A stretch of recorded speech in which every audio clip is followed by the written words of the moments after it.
est-ce que vous voyez qui suis-je? Est-ce que tout le monde voit qui suis-je? Oui, c'est ça. Bon, qui suis-je? Suis-je libre de penser? Suis-je la créatrice ou le créateur de ma vie? Pourquoi la souffrance? Et donc, je pourrais ajouter à ce moment-là, faut-il être surhumain pour être humain? Alors, ça m'est venu cette idée de conférence parce que, bon, on sait tous qu'on vit un moment un peu particulier là, avec notre histoire du C-19. Hein. Ça, c'est vrai, mais je trouve que ça laisse transparaître un peu plus l'état de notre société. Et surtout l'état dans lequel je trouve que les humains se trouvent. Il y a beaucoup de bonne volonté, beaucoup d'initiatives, beaucoup de gens qui font plein de choses. Et ça, c'est encourageant. Par contre, il y a plein de gens qui souffrent aussi et qui souffrent encore plus. Et donc, je me dis comment ça se fait qu'avec tous les moyens que nous avons quand même à notre disposition, eh bien, il y a des choses qui existent et je vais essayer d'avancer parce que sinon, on ne pourra pas rester là et puis je ne vais pas avancer. Si je clique dessus, est-ce que ça avance? C'est ça. Comment ça se fait que malgré tout ce que nous avons à nos dispositions, eh bien, quand on regarde la planète Terre, ben, il y a encore beaucoup de choses à faire et qui ne se font pas ou qui se font lentement, mais qui changent. Et je commencerai par dire que bon, les humains fonctionnent dans une logique de meute. Ça veut dire quoi, logique de meute? Ben, c'est-à-dire que bon, il y a des dominants, des dominés, il y a des chefs, il y a ceux qui profitent de tout, ceux qui profitent de rien. C'est vraiment, on est des mammifères organisés de telle manière que des inégalités, ça existe. Il y a la loi du plus fort, la loi du plus faible. Il y a toutes sortes de choses qui se mettent en place. Et donc, c'est ainsi que quand on regarde notre planète et on regarde ça avec peut-être avec bienveillance, mais parce que c'est facile la bienveillance à distance, parce qu'en fin de compte, ça n'engage pas grand-chose. On regarde, par exemple, ces gens qui ne mangent pas leur faim, ces personnes qui souffrent, qui sont dans la peur, dans la souffrance, dans la guerre. On voit ça de l'extérieur et c'est quasiment normal. Bien sûr, on n'est pas content. Je ne veux pas dire qu'on prend ça en disant youpi, pour eux, non, c'est pas ça.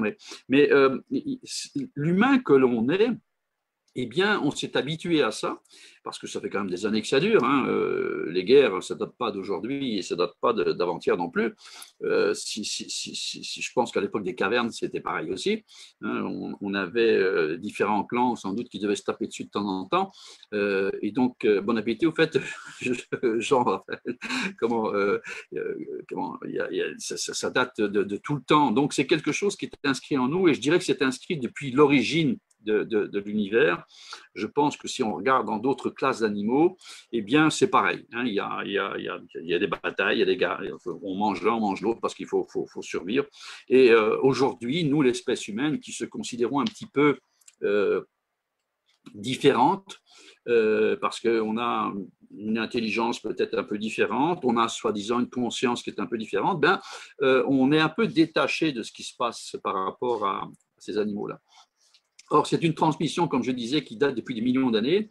Et notre société humaine aujourd'hui, si on décortique sa façon d'être, c'est pareil, quoi. C'est pareil. Je veux dire, regardez la violence.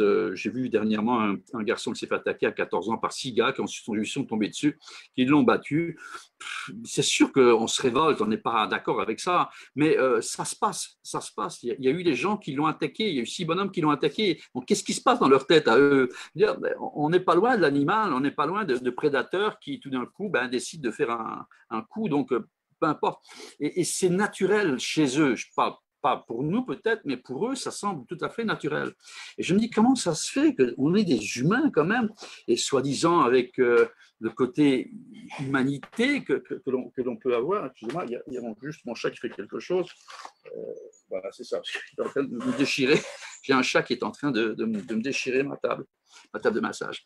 Donc, je me dis comment ça se fait que ces humains, eux, et nous aussi, hein, parce que on peut avoir des moments de colère, nous aussi, et puis avoir des moments d'excès, de violence. Donc, comment ça se fait qu'on a ça? Comment ça se fait que ça fonctionne encore? Que ça fonctionne bien d'ailleurs, hein, on peut voir que ça fonctionne bien. Et j'ai un peu de mal quand je regarde ça, parce que je me mets dedans aussi, je dis moi aussi je suis comme ça, mais de quoi on parle quand on parle de spiritualité, de quoi on parle quand on parle d'amour, de quoi on parle en fin de compte? Je me dis, alors qu'à côté de ça, il y a je veux dire, des horreurs qui se passent, quoi. Et donc, c'est un peu ma réflexion d'aujourd'hui. Je me suis dit, qu'est-ce qui nous manque pour être vraiment des humains, excusez-moi du terme, dignes de ce nom, et qu'on fasse vraiment la différence par rapport à l'évolution de la planète, à l'évolution de la création, hein, si on peut dire, parce qu'on est quand même des créateurs, on va voir ça. Et donc, on a des outils, c'est vrai qu'on a plein d'outils, hein, je veux dire, ne plus que la littérature. La littérature, je ne sais pas s'il y a peut-être des millions de livres qui ont été écrits sur l'humanité, sur comment être, comment faire, plein. Et depuis, ça ne date pas d'aujourd'hui. Quand on prend chaque civilisation très ancienne, 6000 ans, 7000 ans, 8000 ans, et déjà à l'époque, il y a des personnes qui se penchaient un petit peu sur l'aspect humain de l'homme, des gens qui ont écrit, comme je pense à des Platon, des Socrates pour les Grecs, mais il y en a plein, qui ont écrit des choses qui sont fantastiques sur l'organisation humaine, et pourtant, on dirait que c'est juste des bouquins à lire ou des textes à lire, mais à appliquer, ben ça c'est différent. On a essayé d'appliquer, on parle de démocratie par exemple chez les Grecs, aujourd'hui on est en démocratie, il paraît. Enfin, je ne vais pas rentrer là-dedans, mais supposons qu'on soit en démocratie, je veux bien les croire. Je trouve que la démocratie dans laquelle je suis, ben, je ne comprends pas ces SDF. Pourquoi il y a des SDF dans la rue? Pourquoi, en fin de compte, il y a des gens qui sont des sans-abri? Alors, on va me raconter, oui, ils ont une histoire, je veux bien. Mais est-ce que c'est logique que dans notre monde, il y ait des gens sans abri et des gens qui, en fin de compte, sont dans la rue, peu importe la température, peu importe. Est-ce que c'est normal? Oui, c'est normal. OK, c'est bon. Je veux bien. Est-ce que c'est normal qu'il y ait des enfants j'écoutais dernièrement encore des nouvelles, parce que bien sûr, on va chercher des infos là où on peut, des enfants qui ont été sauvés de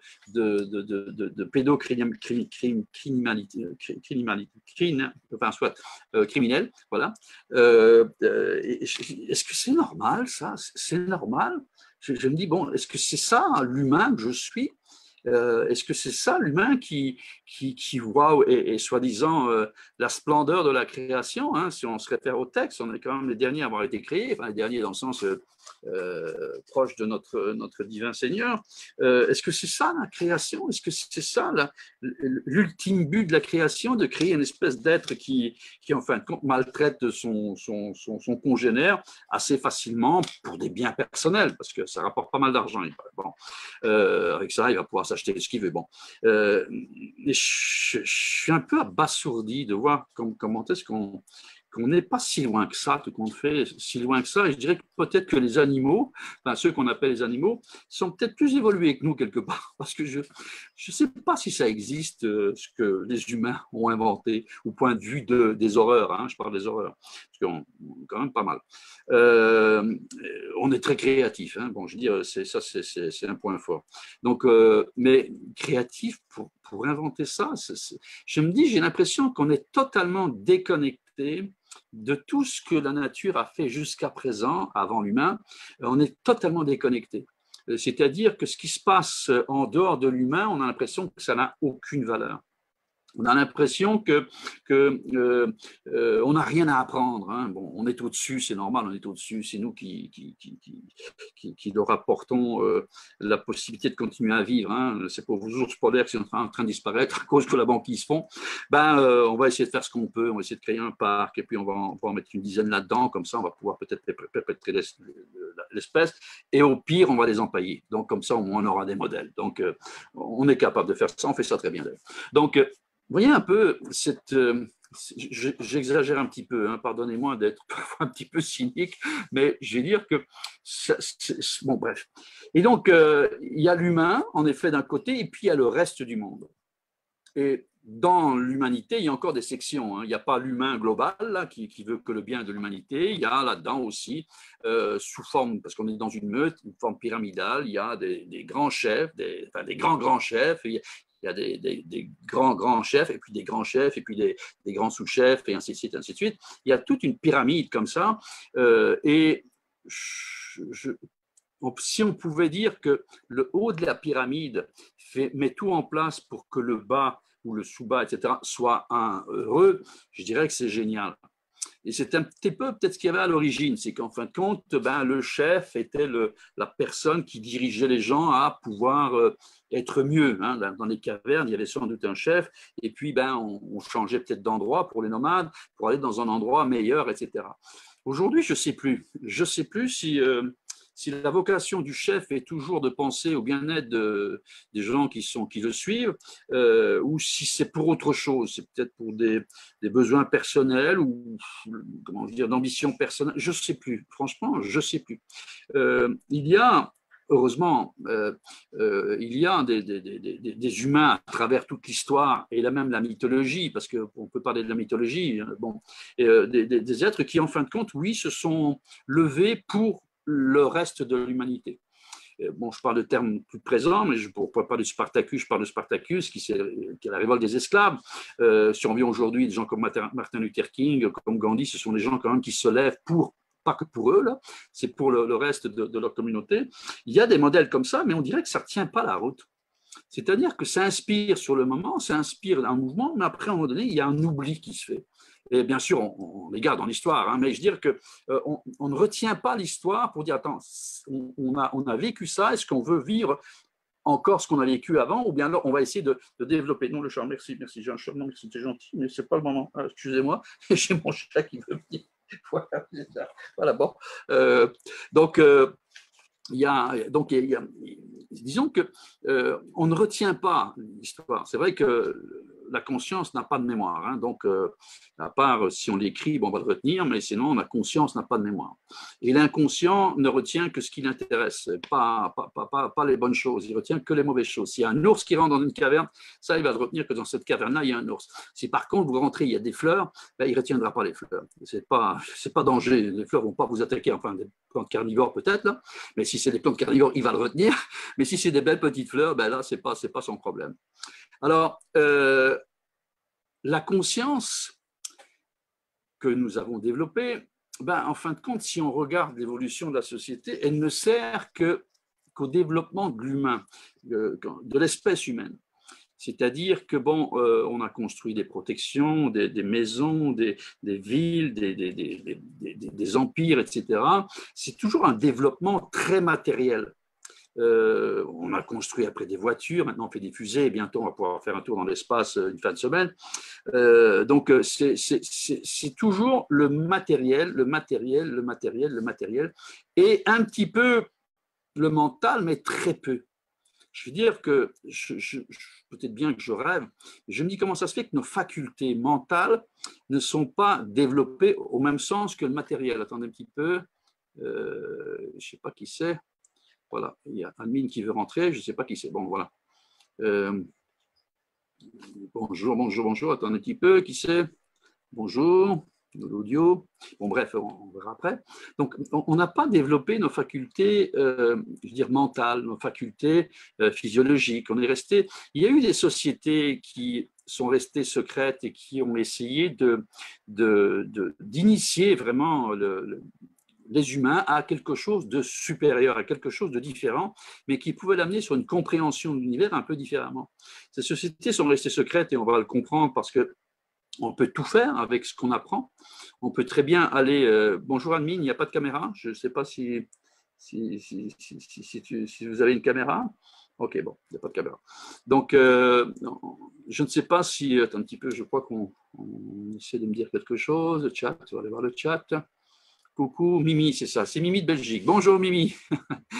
Comment donc, on a préservé ça. Pourquoi? Parce que chaque fois qu'on apprend quelque chose, l'humain, il y a les deux faces. Il y a pour le bien et, on va dire, pour le mal. En effet, je prends la découverte de l'atome, par exemple. C'est fantastique, cette découverte, on a découvert l'atome. Ben oui, c'est fantastique, en effet. Et puis, on a fait une bombe atomique. Donc, il y a les deux pendants. Donc, je peux comprendre que les sociétés secrètes ne voulaient pas divulguer leurs connaissances parce qu'elles pouvaient utiliser de deux façons différentes. Mais l'humain, en dehors de ces sociétés secrètes, n'a pas cherché à développer ses facultés, n'a pas mental et psychologique. Il a juste essayé de développer le matériel. Et en effet, aujourd'hui, on peut presque dire que l'humain, il n'a qu'un seul prédateur et ennemi, c'est lui. Parce qu'en effet, quand on voit l'état de la planète, qui est capable de faire ça? L'humain. Il est capable de s'autodétruire. Il est capable aujourd'hui, si supposons qu'il y a des gens mal intentionnés, en fin de compte, de mettre la planète par terre. Il est capable de s'autodétruire, peu importe comment. On parle de bombe atomique, mais c'est plus subtil aujourd'hui. C'est plus subtil que la bombe atomique. Donc, ça, c'est l'humain, je veux dire, très créatif, très créateur, mais pas toujours dans le bon sens. Donc, si je clique là-dessus maintenant. Alors, la spiritualité aussi, bien qu'on en parle beaucoup, je veux dire, je trouve ça, on en a partout, et tant mieux d'ailleurs, mais je trouve qu'elle est déconnectée de la réalité et oublie la réalité quotidienne. Souvent, beaucoup de gens, je vois, qui ne sont pas bien dans leur corps, dans leur peau, s'orientent vers la spiritualité un peu comme une échappatoire.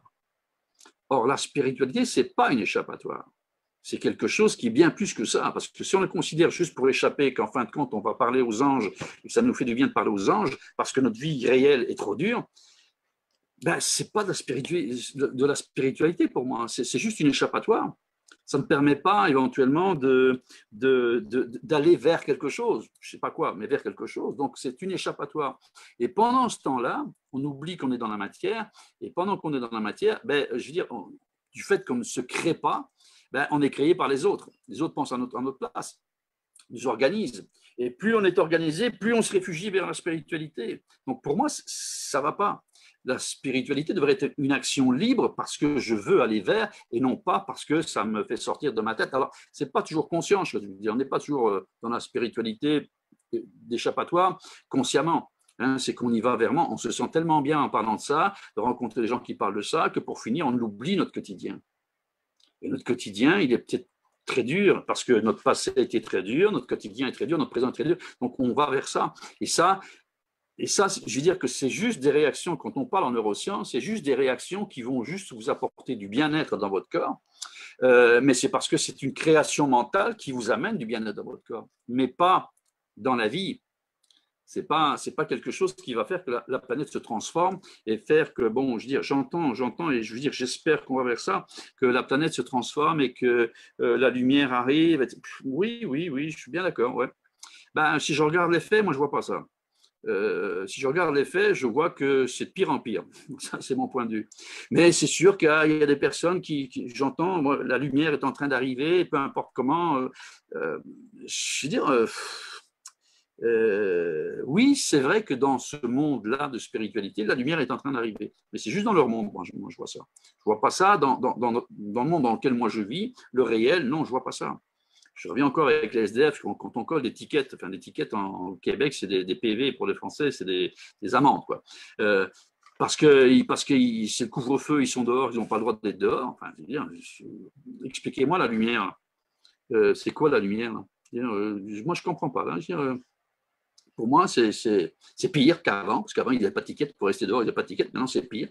Et on parle de l'événement de maintenant, mais je veux dire, mais encore des gens qui souffrent de malnutrition, oui, la lumière, je ne sais pas s'ils pensent à la lumière, les gens qui sont en train de crever de faim, là. Ou crever d'une maladie tout seul, ou bien mourir tout seul, comme aujourd'hui avec les personnes qui sont, les vieilles personnes ou les personnes âgées qui sont dans un endroit et même leur famille ne peuvent pas leur rendre visite. Parlez-moi de lumière. Je ne sais pas, moi. Allez leur parler de lumière. Ne vous inquiétez pas, la lumière arrive. Oh oui, ça fait une belle jambe. Je suis un peu dur, je suis désolé, mais moi, ça me révolte quand je vois ça.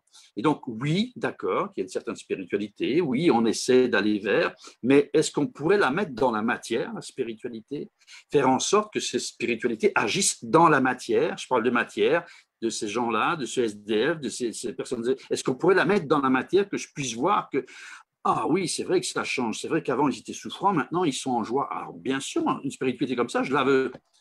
Mais une spiritualité qui reste en dehors de la matière, je n'y crois pas. Pour moi, c'est une échappatoire. Je veux bien être spirituel dans la matière. J'appelle ça une spiritualité matérialisée, excusez-moi du terme. Parce que c'est là qu'on est pour l'instant. On n'est pas ailleurs, on est là. Alors peut-être bien qu'après, il y a quelque chose qui se passe, et tant mieux si ça se passe, mais pour l'instant, c'est ici que ça se passe, moi. Et si ça se passe ici, c'est ici que je veux voir les gens heureux. C'est ici que je veux être heureux moi-même et que je veux inspirer les gens à être heureux. C'est ici que je veux ça. En dehors de ça, oui, peut-être hein, que je suis d'accord et je ne suis pas contre, parce que s'il y a le paradis après, moi je le prends aussi, hein, c'est pas ça. Mais non, moi je dis, moi je suis ici, et c'est ici que ça se passe. Je suis bien vivant, et quand je vois à côté, encore tout à l'heure, je parlais avec une personne qui n'était pas bien parce qu'il s'est passé des événements dans sa vie qui sont horribles, et puis que je la vois malheureuse, je me dis, attends, ça va pas là. Je lui dis, ah, écoutez, vous avez un certain âge, le paradis arrive, là. Voyons. Voyons. Ou alors l'envoyer à parler aux anges. Oui, pourquoi pas, ça fonctionne. Attention, je ne vais pas dire que ça ne fonctionne pas, mais est-ce qu'elle va vraiment être heureuse avec ça? Est-ce qu'elle va vraiment être heureuse dans sa matière, dans son voisinage, avec sa famille, etc. Voilà, c'est ça qui m'importe. Alors, donc, je dirais que la spiritualité semble déconnectée, c'est juste une perception personnelle. Pendant ce temps, comme je dis, il y a plein de gens qui sont perdus, qui souffrent, peu importe de quoi, de la situation actuelle, des situations passées, du présent, du futur, peu importe. La souffrance est une norme mondiale. Peut-être qu'au Bhoutan, ça ne l'est peut-être pas. Je ne sais pas si vous connaissez le Bhoutan, qui a un ministère, je crois, de la joie, ou je ne sais plus trop quoi, enfin, il y a un ministre de la joie ou du bien-être, quelque chose comme ça. Je pense que c'est le seul au monde, d'ailleurs, c'est le seul ministère au monde de la joie. Peut-être que là, il n'y a peut-être pas la souffrance comme on peut l'imaginer dans le monde, mais sinon, la souffrance est mondiale. Partout, il y a de la souffrance, partout. Et je me dis, avec autant de 7 milliards d'habitants, et qu'on est encore avec tout ce qu'on peut avoir comme technologie, comme matériel, comme bien-être, comme gaspillage qu'on fait de bouffe, il y a encore de la souffrance. Je ne comprends pas. Hein. Il y a un truc qui m'échappe. Mais je n'ai pas à comprendre, c'est le constat. Alors, je parlais d'immigration, je parle de SDF, de riches, de pauvres, de violence, d'inégalité, d'oubli des anciens, la loi du plus fort. Enfin, on pourrait en citer plein. Alors bien sûr, si on vit dans un environnement confort et qu'on vit dans un beau quartier où il n'y a pas ça, ben c'est sûr qu'on ne verra pas. Et c'est très bien de vivre dans un beau quartier, je ne suis pas en train de dire ça. Et c'est sûr que si notre information que l'on reçoit est filtrée et on reçoit que des choses qui nous mettent en joie, c'est parfait. Mais tout ça n'efface pas ce qu'il y a derrière. Et moi, j'aime bien d'avoir une vision globale, pas de mon petit monde à moi, où je suis bien dans mon bureau avec mes livres, etc. Oui, c'est parfait, mais j'essaie de voir, mais qu'est-ce qu'il y a en dehors de ce mur que j'ai bâti autour de moi? C'est quoi qu'il y a? Et je veux dire que là, quand je vois en conscience, je me dis, mais il y a un truc qui ne marche pas là. Il y a un truc qui ne marche pas. Et c'est là que je fais, par exemple, ce Zoom, parce que je me dis, qu'est-ce qu'on peut faire? Et j'ai ma petite idée là-dessus. J'ai ma petite idée. Donc, on va continuer. Alors, de tout temps, c'est ça, je parlais au point de vue des histoires, la mythologie, les Anunnaki, le livre d'Enoch, Babylone, Égypte pharaonique. Il y a plein d'histoires qui sont inspirantes. Plein d'histoires inspirantes, mais on dirait que ça reste des histoires. Ça ne m'engage pas à essayer de faire la même chose. J'ai l'impression qu'on lit un livre d'histoire et puis on ferme, et quand on a fermé le livre, il n'y a plus rien qui se passe. Mais pourquoi ne pas dire, mais est-ce que moi, je ne peux pas être aussi un héros? Peut-être moins connu que certains, comme Enoch. Je veux dire, mais est-ce que je ne peux pas être aussi le héros de ma vie et le héros de mon environnement? Est-ce que je ne peux pas aussi être responsable de ce qui se passe en moi et autour de moi? Est-ce que je ne pourrais pas, au lieu d'être un mort en sursis, là je crie gros, là, est-ce que je ne peux pas peut-être faire des actions qui sont juste autour de moi, mais qui vont inspirer les gens et qui vont éventuellement leur apporter un peu de bonheur? Et que moi, je suis dans un état de bonheur. Alors, ce n'est pas énorme. Je ne sais pas, moi, vous avez quelqu'un autour de vous qui n'est pas bien, c'est peut-être juste aller voir si vous ne pouvez pas lui contribuer quelque chose. C'est peut-être, c'est pas l'argent, ce n'est pas grave, mais vous avez peut-être quelque chose à partager avec lui, ou montrer votre présence, montrer votre souci déjà. C'est déjà quelque chose. Il y a des gens qui attendent que ça, qu'on vienne leur parler. Donc, je trouve que malgré tout ce qu'on a comme héros, et je veux dire, la littérature en est pleine, ça reste très loin de nous. C'est des mythes, mythologies, ça reste des trucs qui sont très loin de nous, un peu comme ce parti d'histoire, c'est le fun, on a quand même des humains sympas là, dans notre évolution, et puis ça reste là. Alors, je trouve qu'il y a peu d'impact sur l'état de l'humain, il y a peu d'impact. Ça reste intellect. Pourquoi? Parce que justement, et je veux dire, il ne faut pas nous jeter la pierre, hein, je ne veux pas qu'on jette la pierre. Pourquoi? Parce que simplement, on est dans une espèce d'ignorance du fonctionnement de la mécanique humaine et on nous maintient aussi dans cette ignorance. parce que si on avait tous les secrets pour éventuellement sortir de là, ben, peut-être bien que le monde ne fonctionnerait pas comme il fonctionne.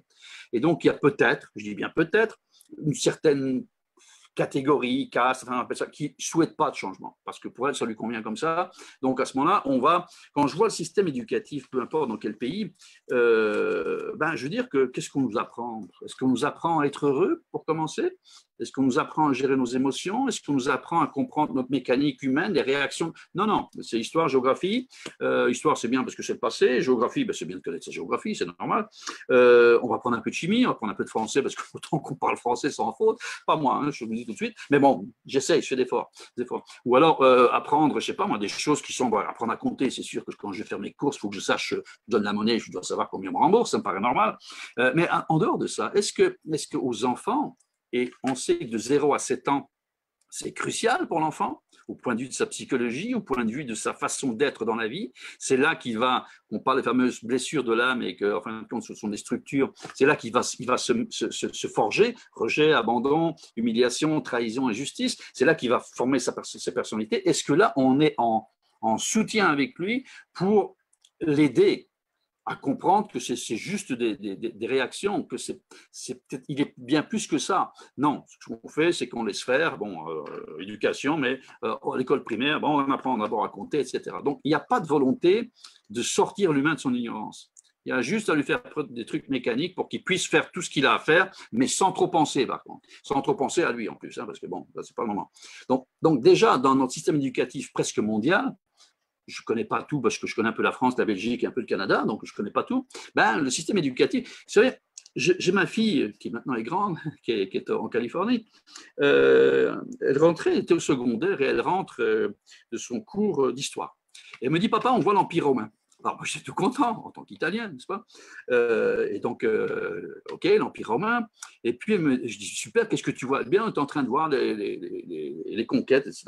Et donc, elle me vient, et puis, 3-4 jours après, je dis, tiens, est-ce que tu as vu la suite de l'Empire romain? Elle dit, non, c'est fini, on est déjà passé à autre chose au Moyen-Âge. Je dis, pardon? Je dis, tu as eu combien de cours sur l'Empire romain? Elle dit, 3 heures.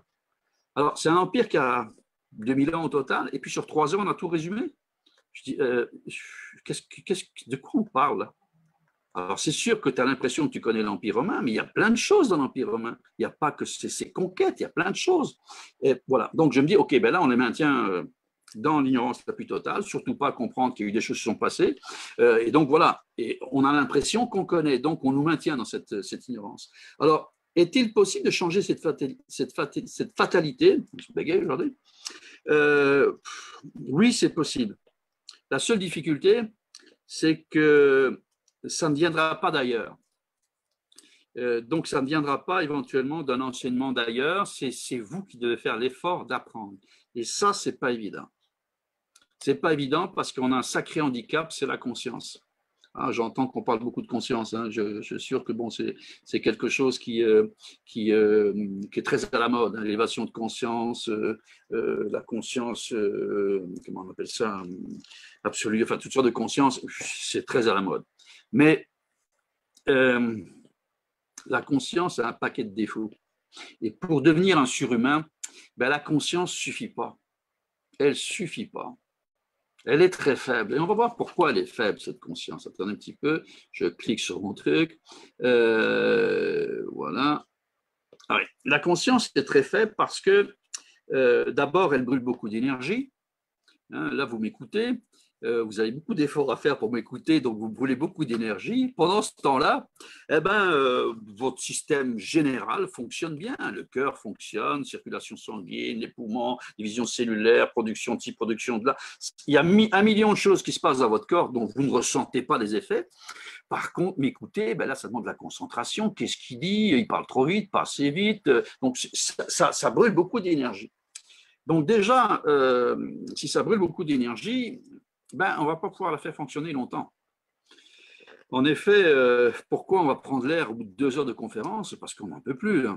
Donc, on va prendre l'air, on va calmer tout ça. Et donc, ça, c'est un handicap parce que la conscience, brûlant beaucoup d'énergie, elle devient vite paresseuse. Et souvent, la conscience primaire n'est qu'une émanation de l'inconscient. voyez, j'ai marqué émanation ou création, c'est une émanation de l'inconscient, c'est-à-dire la façon dont vous allez être conscient, eh bien, ça dépend de comment est-ce que votre inconscient est. En effet, supposons que pour une raison X, l'inconscient est stressé, mais croyez-moi, votre conscience va être stressée dans son expression. Si votre conscience est quelqu'un qui n'a pas de patience, l'inconscient, eh ben dans le conscient, vous n'aurez pas beaucoup de patience non plus. Donc, la conscience n'est que l'expression de l'inconscient. Donc, comme c'est l'inconscient qui nous amène dans cette société de meute, ben, la conscience fait un peu plus que ce que l'inconscient fait, mais ne change pas beaucoup de choses. Donc, déjà là, ben, la plupart des humains fonctionnent avec cette conscience. On ne cherche pas à comprendre. On a quelque chose qui se passe, il y a un stimuli, on réagit. Et on réagit consciemment. Et fous-moi la paix. Pourquoi tu me parles comme ça? Donc, c'est ça. La conscience va être utilisée par rapport à une projection de l'inconscient qui vous envoie ça à travers votre conscience et vous allez l'exprimer. Alors, j'aime pas ci, j'aime pas ça. Tiens, moi, je sais pas, oh, tiens, c'est vrai qu'en vacances, je serais bien. Pourquoi? Parce que vous êtes bien de vacances. Et donc, vous allez choisir une destination vacances, quoi, comme en ce moment, c'est pas le moment. Mais vous allez choisir une destination vacances. Mais consciemment, vous allez réserver votre billet, mais ça vient de l'inconscient. C'est pas quelque chose qui a été consciemment observé. Pourquoi? Parce que c'est la conscience primaire. Je vais dans mon frigo, j'ouvre la porte de mon frigo, je vais me faire un jus de citron. Mince, il n'y a pas de citron. Ah, ben, il faut que j'aille acheter des citrons. Conscience. Et donc, consciemment, je vais acheter des citrons. Mais quand je pars au magasin, il n'y a plus de conscience déjà là. Parce que je prends ma voiture, c'est automatique. Je la stationne, c'est automatique. Je rentre dans le magasin, c'est automatique. Ah, j'arrive vers les citrons. Conscience, le prix. Ah, j'ai regardé le prix. Ah, les citrons, ils ont augmenté. Mince, voilà, j'en vais en prendre moins. Alors, c'était 2 secondes de conscience. Mais une fois que j'emballe les citrons, il n'y a plus de conscience. Donc, on a une conscience pratique qui est utilisée à pas grand-chose. Donc, c'est juste une émanation de la conscience. Et ce qui est émanation, eh bien, on n'en est pas responsable. Quand on émane, par exemple, qu'on est tristouné et qu'on ne sait pas quoi faire, on est dans notre victimite et puis on tourne notre truc. Et puis ben, là, on émane quoi? Ben, on émane une énergie, une chimie qui est juste une émanation de mon état d'être. Donc, c'est de l'émanation. Et l'émanation, je ne contrôle rien. Je ne contrôle rien. La plupart des humains vivent comme ça, par émanation. Parce que l'acte de création, c'est bien autre chose. Mais on ne crée pas. En effet, est-ce que vous créez votre vie aujourd'hui? Est-ce que ce que vous faites a été consciemment élaboré et vous êtes en train d'élaborer une structure consciente pour arriver à ce que vous voulez? Non, non, c'est pas ça qui se passe généralement. C'est, bon, on y pense, oui, je veux être ci, ok, ben là, je vais faire des études pour, mais tout va se passer inconsciemment. Pourquoi? Parce qu'on n'arrive pas à rester conscient autant de temps. Or, pour arriver à la création, ben, il faut que la conscience soit dans la matière, elle aussi. Il faut qu'elle soit dans la matière, il faut densifier la conscience dans la matière pour créer quelque chose. Alors, pourquoi je fais cette différence? Parce que j'entends souvent créer ta vie, créer ta job. C'est vrai qu'on entend créer partout, hein. Mais on oublie de dire comment on fait pour créer. Et ce n'est pas du tout parce qu'on le fait qu'on crée. Parce que si par exemple, je ne sais pas moi, je veux être écrivain et que, parce que ça me tente et puis je suis écrivain, mais que je ne sais pas par exemple pourquoi, qu'est-ce qui m'amène à vouloir être écrivain? Ben, je vais être écrivain mécanique. Même si j'aurai de l'émotion, même si je vais faire pleurer les gens quand ils vont me lire. Mais est-ce que quelque part, je suis conscient de ce qui se passe? Est-ce que je suis conscient? Est-ce que je m'observe, moi, en tant qu'écrivain qui est en train d'écrire? Je me dis, j'écris quelque chose. Waouh, moi, ça me touche. J'observe. Je suis l'observateur. Ça, c'est de la conscience de la conscience. On est une conscience au-dessus. C'est rare qu'on s'observe dans la vie. C'est rare quand on se lance dans quelque chose qu'on s'observe dans quel état je suis quand je fais ça. Est-ce que je suis heureux? Est-ce que je sens en moi la plénitude? Est-ce que je sens qu'il y a un épanouissement à faire ça? Je m'observe comme on peut observer quelqu'un d'autre. Il y a des gens qui disent, mais arrête de faire ton job, tu ne vois pas quel job tu fais, tu es en train de mourir dans ta job. Parce que je l'observe. Lui, il ne voit pas. Il fait parce qu'il doit faire, mais il ne voit pas qu'il est en train de mourir. Puis d'un coup, il s'arrête. Ah, c'est vrai que je ne suis pas heureux. Donc là, le stop va permettre l'observation. À partir du moment où on observe, déjà, c'est une bonne base pour commencer à créer. Mais tant qu'il n'y a pas d'observation, c'est de l'émanation. Et on vit comme ça toute sa vie, de 0 à 110 ans ou 120, même plus, hein, enfin ceux qui vont plus loin, c'est pareil. Et on a émané quelque chose, de l'énergie.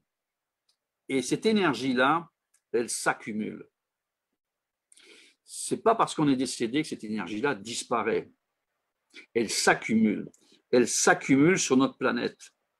C'est comme si petit à petit on était en train de la gazifier avec une énergie qui n'est pas une énergie d'épanouissement. Et veut pas, quand je parle d'épigénétique, l'environnement influence sur notre état. Et donc, même si je ne veux pas être tristounet, ben veut pas, je vais être affecté par cette énergie qui m'entoure et qui est renouvelée. Hein. En plus, de plus en plus, là, parce qu'au début, on était peut-être quelques centaines de milliers, aujourd'hui, on est 7 milliards. Donc, si sur les 7 milliards, il y a 5 milliards de gens qui souffrent, ben, croyez-moi, on est touché par cette énergie-là. Même s'ils sont très loin, on est touché. C'est des ondes, c'est de la vibration, et qui dit énergie dit message. En effet, la différence entre le véhicule, l'énergie, la vibration et ce qui nous affecte, c'est le message qui est à l'intérieur de la vibration. Et c'est ça. Et donc, on reçoit des messages, peut-être pas en texte, hein, pas de genre de truc type télégraphe, hein, mais on reçoit un message de vibration qui est une vibration qui nous tire vers la souffrance. Et nous avons des récepteurs, quand je dis là, ce n'est pas de la connerie, on a des récepteurs, des protéines qui sont autour des cellules, de la membrane cellulaire, disait Bruce Lipton, qui nous explique qu'autour de la membrane cellulaire, il y a des protéines qui captent les ondes électromagnétiques.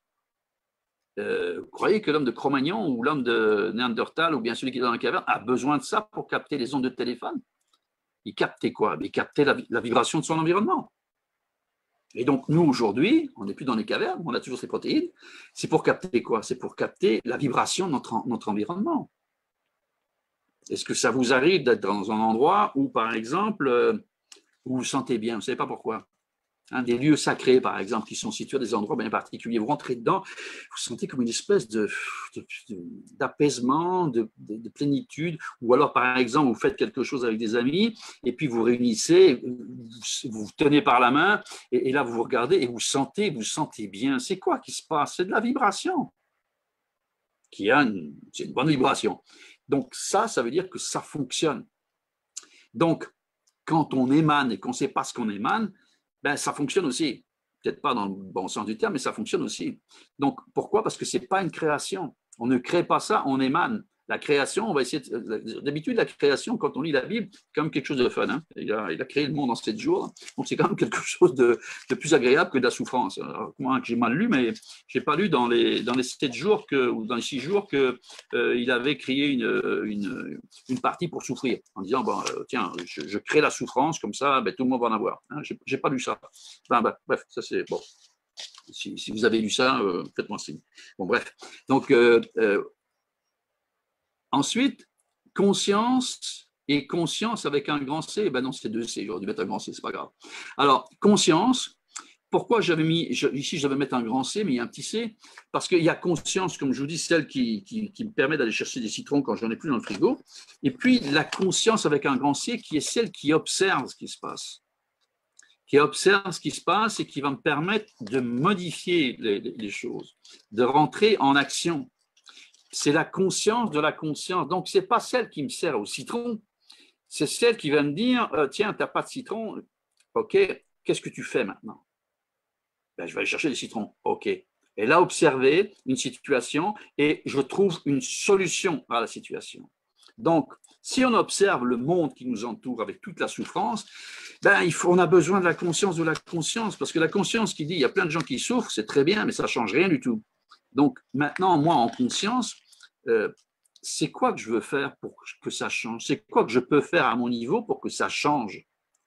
Et si maintenant je ne le fais pas, eh ben, ça veut dire que je ne suis pas responsable. Si je ne suis pas responsable, ben, vis ce que tu as à vivre et puis tu vas te débrouiller comme ça. Si maintenant tu es responsable, ben, tu vas mettre en place des choses pour changer les choses. Responsabilité veut dire engagement aussi. Je suis responsable, je m'engage. Mais je m'engage à quoi? Il y a plein de gens qui travaillent dans le développement personnel et moi je trouve ça admiratif, des gens qui veulent aider les autres. Mais là, c'est un engagement. Ils s'engagent, peu importe dans quel domaine, s'ils veulent les aider à être heureux dans leur domaine, c'est fantastique, mais ils s'engagent, une responsabilité, et ce n'est pas qu'on balance de l'information comme ça, puis débrouille-toi, il y a un engagement. Et en tant qu'être humain, supposons qu'on ne s'occupe pas de développement personnel, c'est quoi ma responsabilité? C'est à partir du moment où je prends conscience de ma conscience qu'il y a des choses qui ne vont pas, autour de moi, mais je dois m'engager à faire quelque chose et pas fermer les yeux. Sinon, ben là, on est des humains, mais on n'est pas des super-humains. On est juste des humains avec tous nos défauts.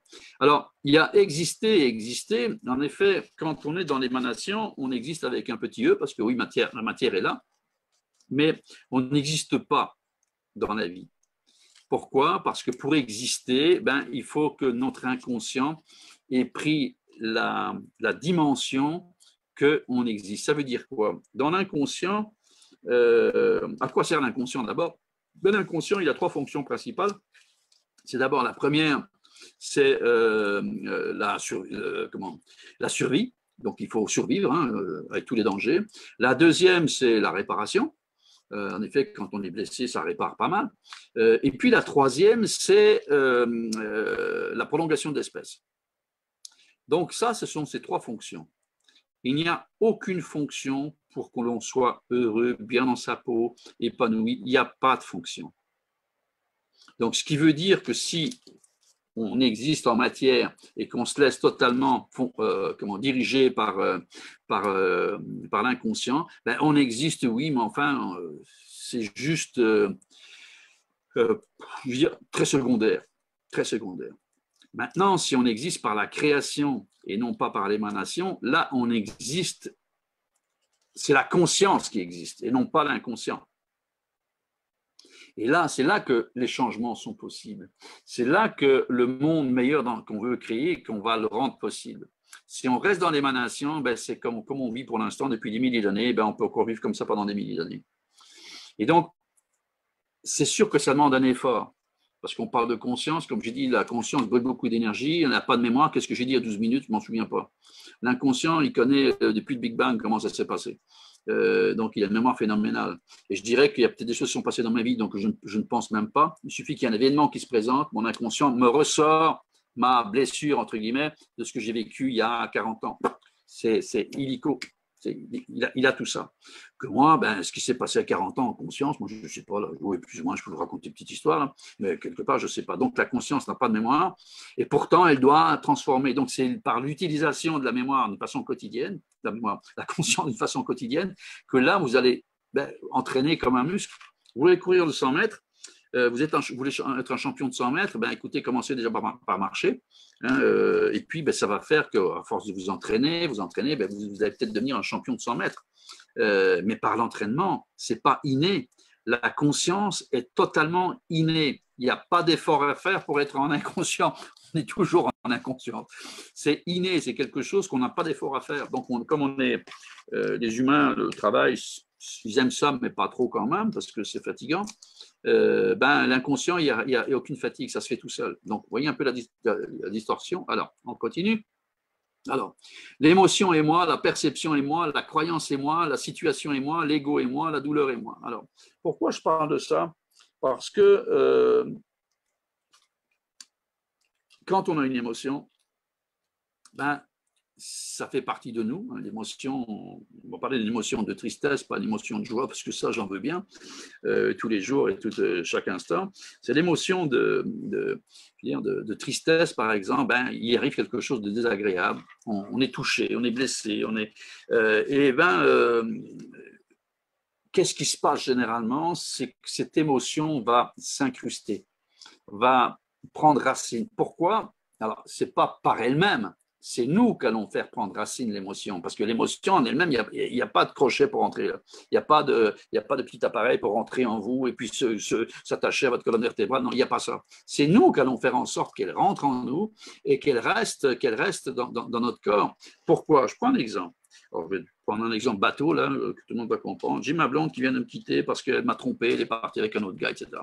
Et puis, ben, elle ne m'avait pas dit. Et puis voilà, quand elle sortait tous les soirs, qu'elle me disait qu'elle allait voir chez son ami, c'était pas chez son ami, c'était voir son chum, etc. Enfin, son chum, donc c'est son copain, comme on dit. Et puis voilà, oh, mais c'est une garce, c'est ci, c'est là. Et puis bon, ça, c'est aujourd'hui. Et puis demain, bah oui, tu te rencontres quelqu'un. Comment ça va? Comment ça va? Ben, tu sais, la salope, là, elle est partie avec. Et puis voilà. Ah, t'as fait ça, c'est pas vrai. Oh, pauvre toi, tout ce que t'as fait pour elle. Ben oui, c'est vrai. Et troisième jour, quatrième jour, 3 mois après, eh ben, elle est toujours là, la garce. Hein. Ouais. Ce qui veut dire que je l'ai cultivée, cette émotion pendant au moins 3 mois. Et moi, je ne me suis pas rendu compte du dégât que ça a fait en moi parce que j'ai créé une récurrence, j'ai créé une émotion qui est toujours là et qui m'habite. Et pour l'inconscient, lui, il n'y a ni bien ni mal. Il n'y a pas ce qui est bon pour moi ou pas bon pour moi. Il y a l'habitude. Et si j'ai pris l'habitude quand j'ai une émotion, de la faire vivre autant de temps, ben, lui, il connaît le système, il dit bon, très bien. L'inconscient nous aide en mode inconditionnel, contrairement à ce qu'on peut penser. Il va faire exactement ce que l'on est.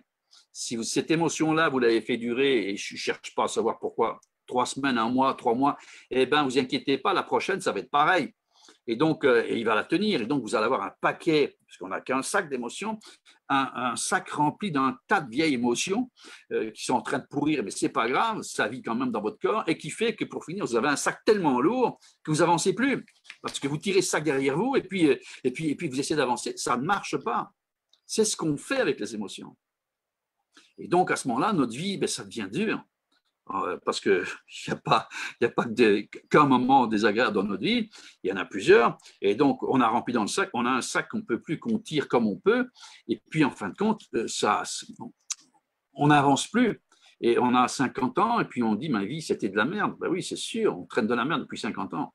Est-ce que je ne peux pas laisser un peu de côté? L'émotion est arrivée, c'est sûr que ça me fait mal, mais est-ce que je peux arrêter d'en parler, arrêter de la vivre, arrêter de vivre sur mon passé en me ramenant ça tous les jours? C'est de la mécanique dont je vous parle là. Ce n'est pas une question de valeur d'émotion, ce n'est pas une question d'humanité, c'est juste de la mécanique.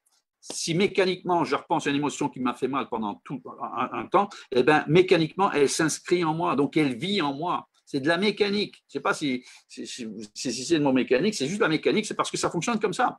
C'est comme quand je prends une drogue, mais pourquoi on s'accoutume à la drogue? Parce qu'on prend une drogue, et puis pour finir, on est addict à la drogue. Et on va reprendre, donc le corps, l'inconscient, il va être addict à l'émotion, et comme il connaît toutes les émotions que vous avez eues, ben quand vous avez un peu moins, il va dire, mais tu te souviens, cette salope là, qui t'a quitté il y a 15 ans, là, c'était vraiment une salope, hein, et voilà, il va vous ramener. Alors, je dis une salope, excusez-moi, mesdames, j'en veux pas, parce que bon, moi, j'aime les femmes, donc juste pour ça, je parle d'une femme.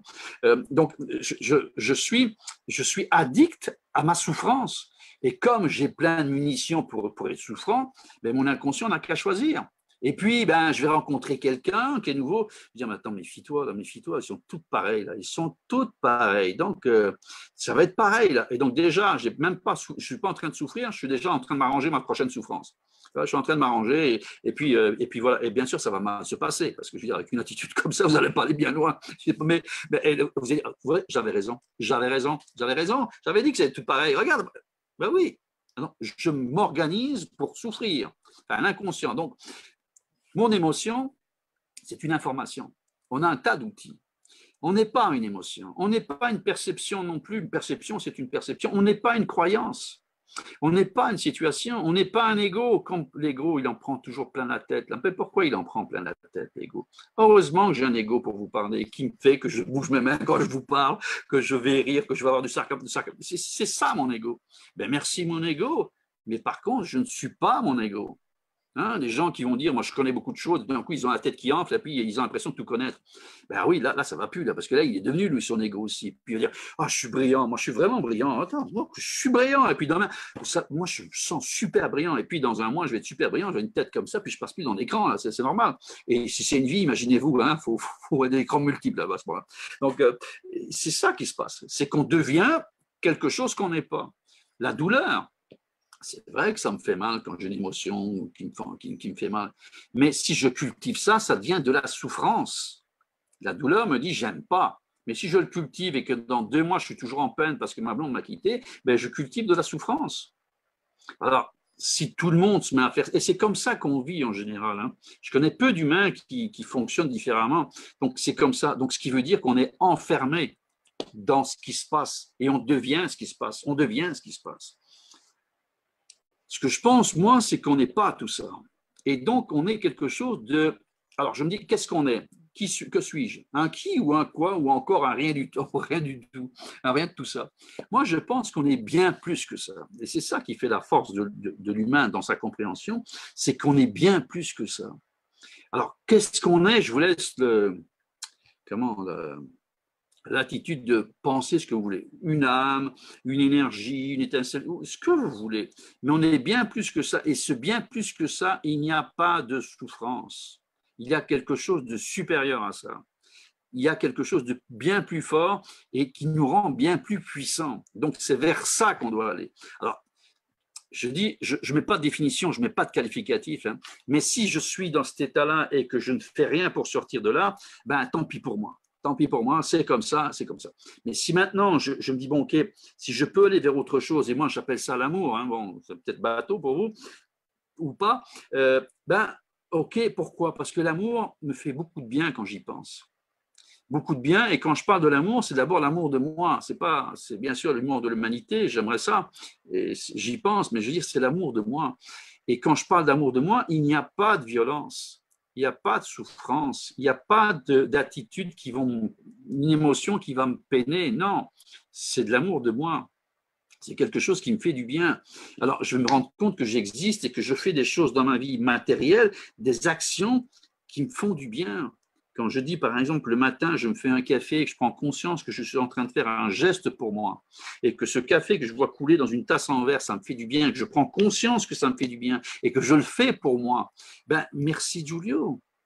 Je suis en train de faire un geste, et c'est tout bête, hein, merci, hein, mais merci Giulio. Je suis en train de vivre quelque chose qui est extraordinaire, un café qui coule, c'est basique. Hein. Mais oui, est-ce que je peux me générer des hormones de croissance? Je vous parle, j'ai des petits frissons. Là, je suis en train de me donner de la chimie d'amour. Je me crée de la chimie d'amour. Ce n'est pas une émanation, c'est une création de ma conscience. C'est ma conscience qui parle. Et je me crée une chimie d'amour. Là, ce n'est pas une émanation, parce qu'une émanation, c'est suivant l'humeur de l'inconscient. Non, c'est moi consciemment qui prends conscience que je suis en train de faire un acte, un petit acte basique d'amour pour moi. Et puis je le vis, et puis je me dis merci Giulio. Automatiquement, mon état change, ce qui veut dire que ma vibration change. Ça veut dire que si je rencontre quelqu'un à ce moment-là, je suis en vibration d'amour, rien qu'avec un café, mais il n'y a pas que du café, il y a plein de choses.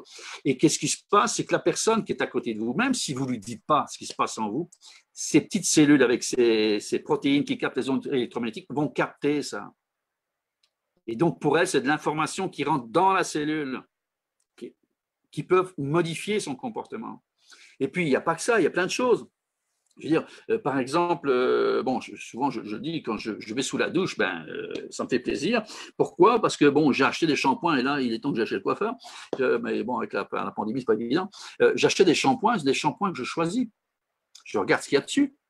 Je ne prends pas n'importe quoi. Je ne veux pas de parabènes, ok, pas de parabènes, ok. Quand je reviens et que je me nettoie les cheveux, est-ce que je peux être conscient que j'ai acheté quelque chose pour moi, pour ma santé, et que j'ai fait ça en conscience? Est-ce que je peux l'utiliser en conscience ou inconsciemment de mettre du shampoing sur la tête et de me frotter les cheveux? Est-ce que je peux tout d'un coup prolonger ma conscience de l'achat? C'est là que je veux dire densifier la conscience dans le quotidien et tout d'un coup prendre conscience que waouh, j'ai acheté ça pour moi et c'est vrai que ça me fait du bien, j'aime ça. Merci Giulio. Merci d'avoir l'attention de prendre soin de toi. Je prends soin de mon corps. Et oui, on n'est pas qu'un esprit, je prends soin de mon corps. Et en fin de compte, quand je l'utilise, merci, c'est vrai que ça me fait du bien, j'aime ça. C'est un petit acte aussi qui est tout basique, mais qui peut me faire du bien et qui peut me faire créer des hormones de croissance. Je change ma chimie et mon énergie intérieure rien qu'avec mon shampoing. Waouh! Vous voyez? Et là, on est basique, hein? On est basique, parce que quand on va au-delà de ça, quand par exemple, je vois quelqu'un que je reçois en consultation et qui n'est pas bien, et puis qu'en fin de consultation, je le sens mieux, vous ne pouvez pas savoir le plaisir que ça me fait. Bien sûr, moi, Giulio, bien sûr, mais après, je me dis, waouh, là, j'ai l'impression de faire quelque chose qui fait du bien à moi pour commencer, parce que ça me fait plaisir d'abord à moi. Vous voyez? Et donc, ça me met en condition de faire les choses. Parce que tout d'un coup, ma chimie change et tout d'un coup, je me sens en énergie parce qu'il y a quelque chose qui s'est passé. Ce n'est pas le fait d'avoir aidé quelqu'un, c'est l'état dans lequel ça me met qui est intéressant. Vous voyez, donc je ne suis pas en train de dire, wow, moi, je fais du bien au monde, je me sens. Non, pas du tout ça. C'est moi avec moi. Et si maintenant, je ne sais pas, dans un autre domaine, vous êtes dans le marketing, par exemple, et vous avez à cœur les clients que vous avez, et quand un client réussit, vous remerciez, vous, avant tout. Pas le client, vous. en disant merci moi, wow, j'ai mis tout mon cœur là-dedans et ça a marché, merci moi. Merci Jean, merci Marie-Françoise, merci Frédéric, les autres, je n'ai pas le temps de dire vos noms. Merci moi d'être à l'origine de cette création-là. Je suis à l'origine d'une création et pas une émanation. Je l'ai créée volontairement. Vous voyez la différence et la puissance que ça vous donne. Et là, je vais dire que tout d'un coup, là, on prend de la puissance et que tout d'un coup, on s'unifie à la puissance. Parce que vous n'êtes pas tout seul, heureusement. Et tout d'un coup, cette énergie-là unifie, ça rassemble. Et là, on modifie la planète à partir de vous. Donc, c'est là votre responsabilité. Pas attendre que tout vienne tout cru dans la bouche. Hein. Les phrases « je mérite le bonheur » ou « j'ai droit au bonheur », ça, c'est du pipeau. Ça on vous déresponsabilise en vous disant ça. Je mérite le bonheur parce que j'ai une vie merdique. C'est quoi voyons, vous avez une vie merdique. OK, d'accord, maintenant, je fais quoi? C'est moi à me créer ma vie. C'est moi à me créer ce qui se passe dans ma vie, ce que je vais vivre dans ma vie. Et là, c'est pas toujours évident. Mais alors, c'est pour ça que je vais chercher des trucs basiques. Votre café que vous servez, est-ce que, peut-être que ce n'est pas du café que vous prenez, peut-être un thé, mais est-ce que vous faites du thé parfois avec vous, là? Est-ce que ça vous arrive? Est-ce que c'est révolutionner la planète de se faire un thé? Non, pourtant ça fait du bien. Est-ce que quand je me shampouine les cheveux, est-ce que c'est quelque chose qui… Bon, vous savez, c'est pas évident parce qu'il faudrait choisir. Non, c'est des trucs basiques. Non, c'est des trucs basiques. Je m'habille, je me regarde. Est-ce que ça te plaît, ça? Ouais, ok, ça me convient. Merci, Julio. Merci d'avoir acheté ça pour toi. Merci. Alors, pourtant, c'est un vieux machin, mais je m'en fous. J'aime ça. J'aime ça. Donc, est-ce que je peux me charger en énergie constructive et créatrice avec des trucs basiques? Donc, ce n'est pas des trucs exceptionnels qu'il faut faire. C'est juste des trucs humains. Et là, on est surhumain parce que tout d'un coup, c'est nous qui devenons créateurs. On n'est pas des humains émanations, on est des surhumains qui créons les choses. Parce que là, c'est au-dessus de l'humanité. Quand je parle d'humanité, parce que quand on voit ce qu'on sait, ce que c'est pour l'instant, il faut peut-être l'aider. Donc, je vais être au-dessus de tout ça pour créer autre chose. Donc, je ne sais pas si c'est clair, je ne sais pas si vous avez des questions, parce que je ne les vois pas les questions. Alors, attendez un petit peu.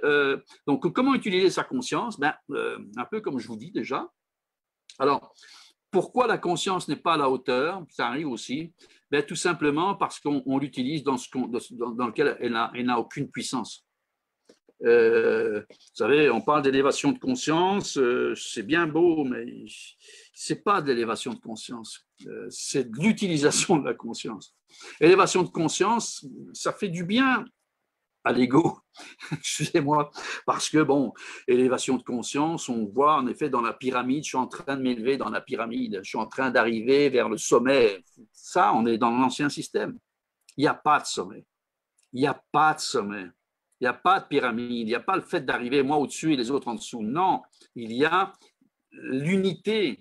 C'est plutôt la sphère, c'est plutôt c'est là, et partout où on est dans la sphère, on est important, peu importe où on se trouve, on fait une sphère complète, pas une pyramide. Donc, et ça, c'est important de prendre conscience du vocabulaire qu'on emploie, parce que ça aussi, ça nous emmène sur des voies de garage. Élévation de conscience, élévation du taux vibratoire, et là, je ne vais pas rentrer dans le problème physique, parce que si vous montez en vibration réellement, vous allez avoir des problèmes. Bref, mais c'est pas bon, mais on parle de façon symbolique. Il n'y a pas d'élévation de conscience. Il y a la conscience, il n'y a pas de vibration. C'est une densification de la vibration. C'est que la conscience qui vibre devient de plus en plus dense et agit sur son environnement. C'est la densité, pas de l'élévation.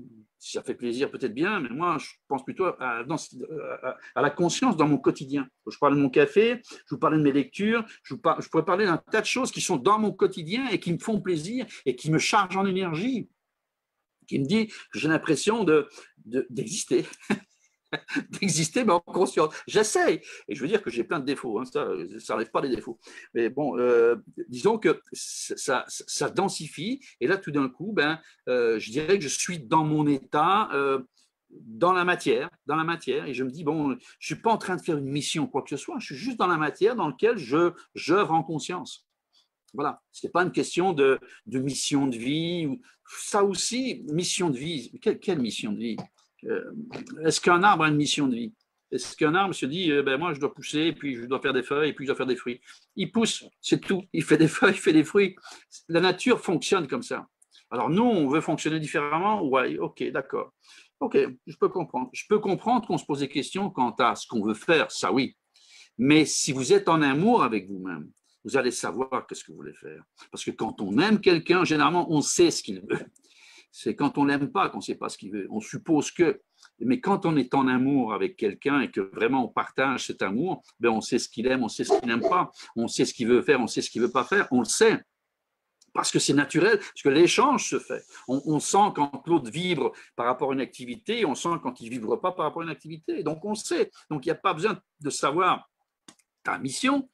Il y a juste à être conscient que tu existes et que tu mets de la conscience dans ce que tu fais. Et là, les choix vont venir tout seuls. Ça va se présenter. Alors, qui ça va être la peinture, pourquoi pas? Ça peut être un artiste. Qui ça va être dans le développement personnel? Qui ça va être dans la construction? Dans l'agriculture? Peu importe. Ta vibration va t'amener là où tu dois être. Et pas intellectuellement dire, ben oui, moi c'est ça que je veux. Non, intellectuellement, tu vas te planter là. Ça, c'est mon point de vue. Bon, bref, je ne reste pas là-dessus parce que bon, il y a sans doute des avis différents.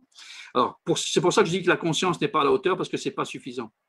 Alors, pourquoi elle n'est pas à la hauteur? Ben, je vous ai dit, donc, le potentiel unique de la conscience, et ça, c'est ça que moi je trouve ça très puissant dans la conscience, c'est son pouvoir d'observation, qu'on n'a pas l'inconscient.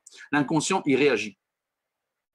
C'est-à-dire qu'il y a un danger, paf, il réagit tout de suite, et c'est très rapide. Hein. Je dis toujours, l'inconscient, il est monté dans une Ferrari turbo-compressée, 2500 chevaux, de 0 à 100, de 0 à 300 en 2 secondes. Ça, c'est l'inconscient. C'est hyper puissant.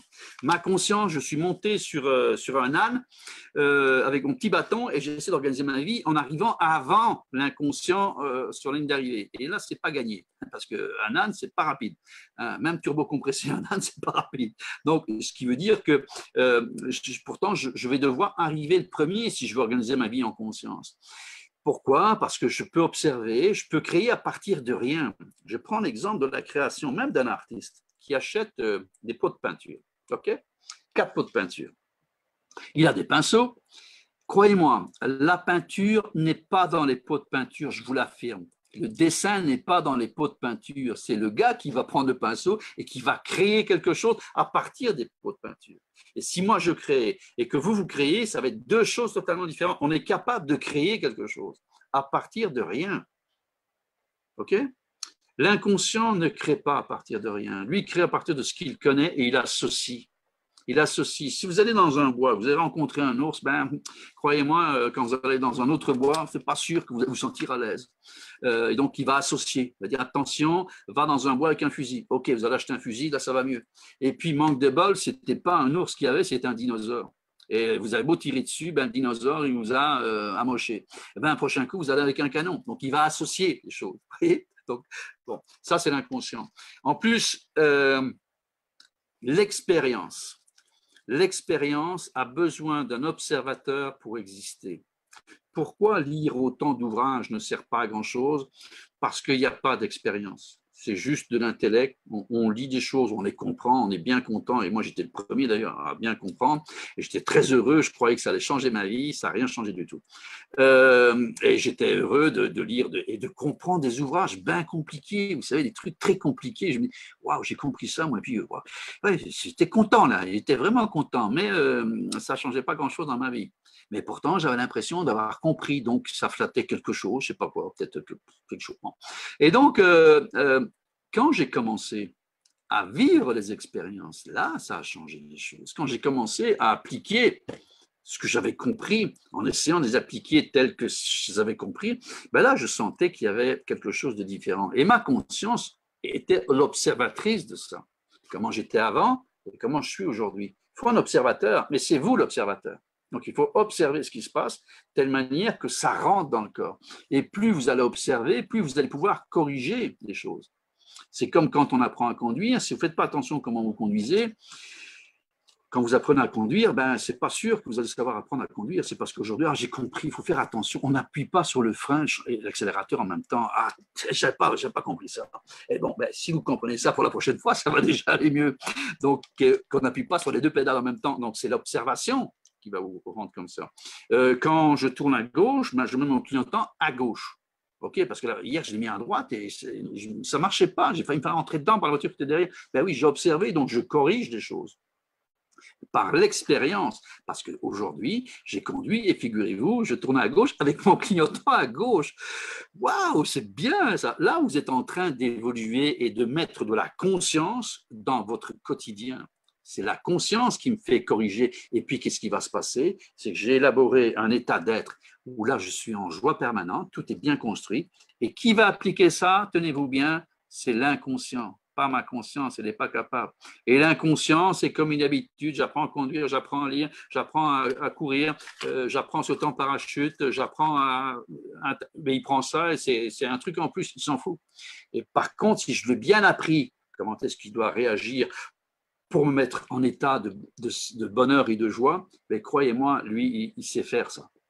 Et alors, ça va être une couche qui va venir par-dessus, par rapport à tout ce que j'étais auparavant, qui va marcher jusqu'au moment où il est en confiance. Ça ne marchera plus si, par exemple, il y a quelque chose qui arrive qu'il ne sait pas contrôler, il va retourner dans l'ancienne habitude. Je vais donner un exemple avec comment on appelle ça, un portier de bar, là, qui a fait ça pendant 20 ans, et il m'a dit les batailles, c'était chaque semaine, il y avait au moins 3-4 batailles, et ça cognait dur, etc. Mais il savait se battre, donc il n'y a pas grand-chose pour lui. Mais bon, ça me mettait dans un état très réactif. Et donc, à un moment donné, au bout de 20 ans, il avait un peu marre, et il a voulu changer. Mais ce n'est pas évident de changer, parce que lui était très réactif, donc dès qu'il sortait que quelqu'un lui cherchait misère, ben, c'était sûr que c'était à la bagarre. Il voulait éviter ça. Il dit, je vais arrêter, là, j'en ai marre. Mais c'était réactif. Je dis, bon, c'est bien. Donc, on a commencé ce que j'appelle le protocole de l'amour de soi. Je n'en parlerai pas trop aujourd'hui. Mais un protocole qui, en fin de compte, vous permet d'être en conscience quoi qu'il arrive. Avant que l'inconscient, la Ferrari démarre. Moi, je démarre avec mon âne et puis j'avance. Et donc, il a fait le protocole et en effet, ça a calmé. Ça a calmé, il n'a plus envie de se battre, il faisait le protocole chaque fois qu'il voulait rentrer en réaction.